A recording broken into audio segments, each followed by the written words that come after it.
ఎన్నికల వాతావరణంలో ఒక వర్గం చాలా సంతోషపడ్డటువంటి సమయం. కామారెడ్డి సభలో బీసీ డిక్లరేషన్ చేసిన తర్వాత స్వయానా దేవుడే భూమి మీదకి దిగొచ్చిండేమో, అందుకే మాకు 42% అమలు చేయడానికి రేవంత్ రెడ్డి గారి రూపంలో ఆ దేవుడే మాట ఇచ్చిండేమని అంతగానం సంతోషపడ్డారు అధ్యక్ష.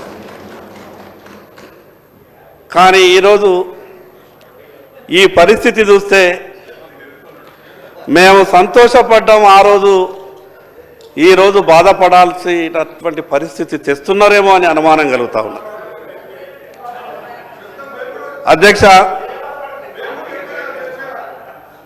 అధ్యక్ష బీసీ డిక్లరేషన్ గురించి 42% స్థానిక సంస్థలలో రాజకీయ అవకాశం కొరకు ఆ ఒక విషయం మీదనే ఎక్కువ చర్చించే ప్రయత్నం చేస్తున్నారు. సరే, ఆ విషయం మీద కూడా మాట్లాడినా కూడా దాదాపు ఒక 2 నుంచి 3 పేజీలు ఉన్నాయి. సంవత్సరానికి 20,000 కోట్ల రూపాయల నిధుల ఖర్చు కావచ్చు. 14 నెలలు గడిచిపోయింది అధ్యక్ష. 20,000 కోట్లు కాదు కదా, 20 కోట్లు కూడా అది మిగతా విషయాలు చెప్పొచ్చు. కానీ నేనేమంటున్నానంటే అధ్యక్ష, ఎన్నికల సమయంలో మాత్రమే రాజకీయ పార్టీలు బీసీలను ఆకర్షించే విధంగా మాట్లాడుతూ వస్తున్నాయి. మేము అనుకున్నాం చివరికి అసెంబ్లీ పార్లమెంట్ ఎన్నికల్లోనే ఆ రకంగా జరుగుతుందేమో, స్థానిక సంస్థలలో కూడా మరొకసారి ఈ తతంగం అంతా చూస్తే మా మనసులో ఎటువంటి కల్మషం లేదు, మేము ఇవ్వడానికి సిద్ధంగానే ఉన్నాం. కానీ మీకు తెలుసు కదా సుప్రీంకోర్టు ఏమన్నదో, పార్లమెంటులో చట్టం ఏ రకంగా ఉన్నదో. గతంలో తమిళనాడు కానీ బీహార్ కానీ మిగతా కొన్ని రాష్ట్రాలలో జరిగినటువంటి సంఘటనలన్నీ కూడా మీకు తెలిసే కదా. దాని కొరకే మేము ఏరుకోరి ప్రస్తుతంగా అసెంబ్లీ సమావేశాన్ని పెట్టి మీకు న్యాయం చేసేందుకే కదా మేము ఇంత తపన పడుతున్నామని మాట్లాడి తప్పించుకుంటారేమో అని అనుమానం కలుగుతూ ఉన్నది. అధ్యక్ష, ప్రభుత్వ వెబ్సైట్లో చెప్తున్నాయి. ఇంతకుముందు శ్రీనివాస్ యాదవ్ గారు చెప్పారు 3,32,000 కోట్లు, 3,32,00,000 ఓట్లు, 62,30,504 మంది 1వ తరగతి నుంచి ఇంటర్మీడియట్ వరకు పిల్లలు ఓటు హక్కు లేని వాళ్ళు, 38,99,000 నెల పిల్లల నుంచి మొదలు పెడితే 5 సంవత్సరాల పిల్లగాళ్ళ వరకు, వీళ్ళంతా కలిసి ఈ తెలంగాణ రాష్ట్రంలో సంఖ్య. మరి అటువంటిప్పుడు 4,33,29,722 సంఖ్య వస్తుంది. కానీ ప్రభుత్వ లెక్కలు ఏం చెప్తున్నాయి అధ్యక్ష ఈరోజు? ఇది చెప్పింది ప్రభుత్వ లెక్కనే. ఇంకో లెక్క ఈరోజు ఏం చెప్తున్నారు?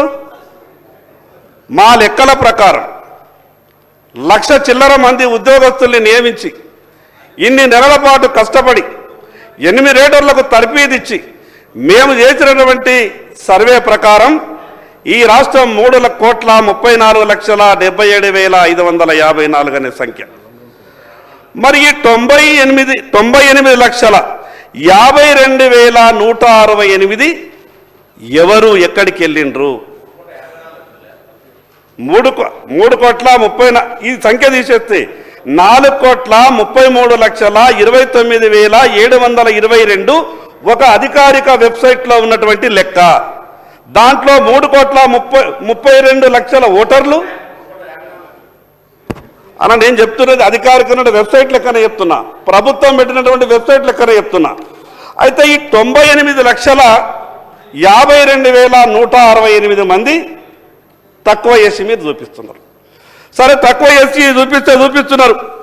ఇక ఇందులో ఇంకా ఒక గొప్పగా మాకు అనుమానం వచ్చే విధంగా కుట్ర జరిగినట్టు అనిపిస్తున్నది అధ్యక్ష. వెనకబడ్డ కులాలలో కొంత అవేర్నెస్ తక్కువ ఉంటుంది. మేము ఫ్యామిలీ ప్లానింగ్కి కొంచెం తక్కువనే వెళ్తాం. మా ఇంట్లో 2 పిల్లలు, 3 పిల్లలు, 4 పిల్లలు ఉంటారు అధ్యక్ష. కానీ మా జనాభా 14 ఏళ్లలో తగ్గిపోయింది అధ్యక్ష. అంటే 14 సంవత్సరాల నుంచి కాపురాలే జరుగుతలేవా? ఆ కుటుంబాలలో పిల్లలే ఉడతలేరా? అసలు ఈ సంఖ్యని ఏ రకంగా నిర్ణయించారు? నేను గౌరవ ముఖ్యమంత్రికి మీ ద్వారా విజ్ఞప్తి చేస్తున్నానంటే మీరు మాట ఇచ్చిండ్రు, ఏం తొందర పడకుండా. స్థానిక సంస్థల ఎన్నికలు 6 నెలల తర్వాత పెట్టున్నారు, ఏం కొప్పలు మునిగేది ఏం లేదు. కానీ మీరు ఎక్కడ స్థానిక సంస్థల ఎన్నికల సమయంలో పెట్టకుంటే ప్రభుత్వానికి చెడ్డ పేరు వస్తుందనో మీకు వ్యతిరేకత వస్తుందనో బీసీలకు మాత్రం అన్యాయం చేసేటటువంటి ప్రయత్నం చేయకండి. ఒక పక్క మీ నాయకులు రాహుల్ గాంధీ గారు పార్లమెంట్లో నిన్ననే మీరంతా కూడా ప్రసంగం వినిండొచ్చు. ఎంత గొప్పగా మాట్లాడింది అధ్యక్ష, చాలా సంతోషం అనిపించింది అధ్యక్ష నాకు రాహుల్ గాంధీ గారి మాటలు వింటే. ఎక్కడ ఈ తెలంగాణ రాష్ట్రంలో అమలైపోతుంది అనుకున్నా, రేపే మా శాసనసభ సమావేశం ఉన్నది, వీళ్ళు మొత్తం కూడా లెక్కంతా పెట్టి రాహుల్ గాంధీ గారి మాట విని తెలంగాణ రాష్ట్రంలో అమలు చేస్తారేమో, నా బీసీలంతా కూడా సంతోషపడతారు, మా ఇన్ని సంవత్సరాలు మా బీసీలకు జరిగినటువంటి అన్యాయం అంతా దూరం అయిపోతుందేమని నేను చాలా సంతోషపడ్డాను. కానీ అధ్యక్ష ఇక్కడ జరుగుతున్నది ఏంటిది, పార్లమెంట్లో రాహుల్ గాంధీ గారు మాట్లాడినటువంటి మాటకు తెలంగాణ రాష్ట్రంలో జరుగుతున్నటువంటి తీరుకు ఎక్కడ కూడా పొంతల లేనట్టు అనిపిస్తూ ఉన్నది. అధ్యక్ష మాకు జరుగుతున్నటువంటి అన్యాయం అంతా ఇంత కాదు అధ్యక్ష, మేము ఏం పాపం చేసుకున్నామో అధ్యక్ష, మాకు రాజకీయ పార్టీల దగ్గర టికెట్ల కాడికి వెళ్ళి మా పంచాయతీ మొదలవుతుంది. మొదలంటారు అధ్యక్ష, ఈ జనాభాలో సగం ఉన్నటువంటి మీకు ప్రతి పార్లమెంటులో సగం సీట్లు ఇవ్వాల్సిందే, మీరు గట్టిగా పనిచేయండి, మీ వెనుక మేమున్నామంటే మేమున్నామంటారు అధ్యక్ష. ఎట్లయితే ఎన్నికలు సమీపిస్తాయో అప్పుడు సమావేశాలు అయిన తర్వాత అంటారు, లేదు లేదు సగం కాదు కానీ పార్లమెంటుకు 2 సీట్లు మాత్రం గ్యారెంటీ ఇస్తాం, మీరు మేమీ ప్రిపరేషన్లలో ఉండరని చెప్తారు. ఇక చివరికి నామినేషన్ల దగ్గరకు వచ్చంటే ఇక కాదు, కొద్దిగా అడ్జస్ట్ అయితే లేదు, ఒత్తిళ్లు ఉన్నాయి, ఆ 15-20 సీట్లు ఇస్తారు అధ్యక్ష రాష్ట్రం మొత్తం మీద. ఇక దాంట్లో కూడా ఏమి ఇస్తారు అధ్యక్ష, హైదరాబాద్లో 5 సీట్లు ఇస్తారు. ఆ హైదరాబాద్లో రాహుల్ గాంధీ గారు కానీ రేవంత్ రెడ్డి గారు కానీ ఎవరు నిలిచినా కూడా గెలిచేటటువంటి పరిస్థితి ఉండదు. కానీ అటువంటి సీట్లని మాకు అప్పగిస్తారు అధ్యక్ష, మాకు అప్పగిస్తారు అధ్యక్ష. నేను ఉదాహరణ చెప్తున్నాను, ఏ పార్టీ అయినా మాట్లాడతలేను. పరిస్థితి ఏంటంటే 5 హైదరాబాద్లో ఇస్తారు మాకు సీట్లు, కోటా నింపుతారు అధ్యక్ష. మా పార్టీ బీసీలకు ఇన్ని సీట్లు ఇచ్చింది అధ్యక్ష, ఎక్కడనైతే గెలవలేమో అక్కడ మాత్రం మీరు కోటా నింపడానికి బీసీలకు సీట్లు ఇస్తారు. మరి ఈ రకంగా మీ ఆలోచన ఉంటే ఈరోజు జనాభాలో దాదాపు 60% ఉన్నటువంటి బీసీలకు న్యాయం ఎక్కడ జరుగుతుంది అధ్యక్ష, ఎట్లా జరుగుతుంది అధ్యక్ష, ఒక్కసారి ఆలోచించాలని మీ ద్వారా విజ్ఞప్తి చేస్తా ఉన్నాను.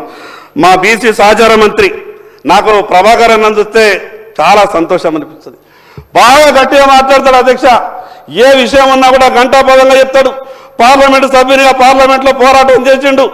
ఈ తెలంగాణ రాష్ట్ర శాసనసభకు ఎన్నికైన తర్వాత మంత్రి అయినాక నేను సంతోషపడ్డా, అన్న బీసీ మంత్రి అయిపోయాడు, బాగా సహాయం దొరుకుతుంది, ఈ రాష్ట్రంలో ఉన్నటువంటి బీసీలందరికీ మంచి జరిగిపోతుంది, ఎవరినైనా ఎదిరించగలుగుతాడని సంతోషపడ్డా.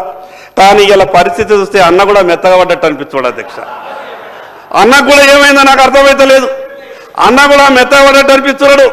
మాకు టికెట్లలో అన్యాయం జరుగుతుంది, తీరా ఎమ్మెల్యేలో అటో ఇటో పోతే కాంగ్రెస్ పార్టీలో 7-8 గెలిచింది అనుకుంటా బహుశా. తీరా మేమనుకుంటామంటే 7 గెలిచిండ్రు, ఈ 17 సగం అన్నారు కదా, 6-7 ఎట్లన్నా మంత్రులు అయిపోతారు అనుకుంటే సరే అన్నా మేము